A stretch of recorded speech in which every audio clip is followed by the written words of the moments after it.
வீடு, அது அவர் வீடு.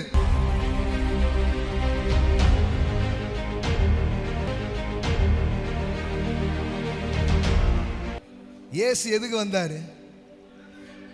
இழந்து போனதை தேடவும், கெட்டு போனதை.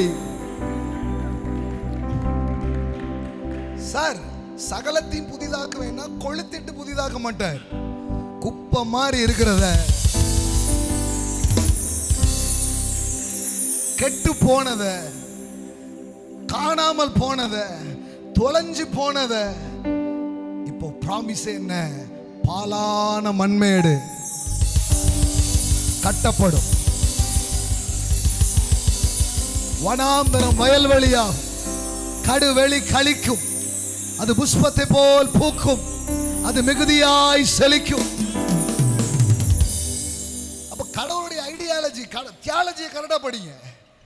தியாலஜின்றது வேற ஒன்றும் இல்லை. God's ideology is a theology. Amen. God's ஐடியாலஜின்றது என்ன? பூமியை கொளுத்துறது இல்லை, பூமியை அழிக்கிறது இல்லை. 99% கிறிஸ்தவங்களுடைய நம்பிக்கை என்ன? இந்த பூமி அழிய போகுது. அப்புறம் எதுக்கு இந்த பூமிக்குள்ள அவர் வந்தாரு? ரத்தத்தை சிந்தினாரு, மரிச்சாரு. அங்க கூட்டிட்டு போறதுக்கா?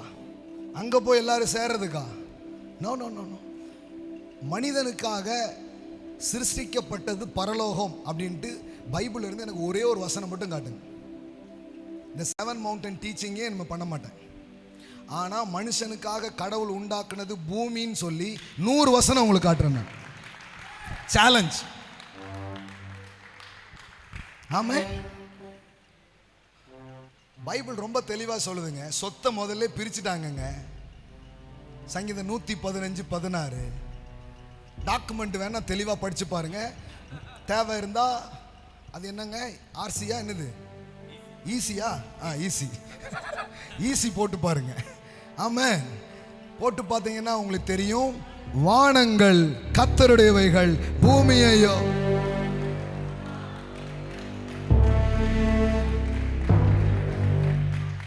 Amen.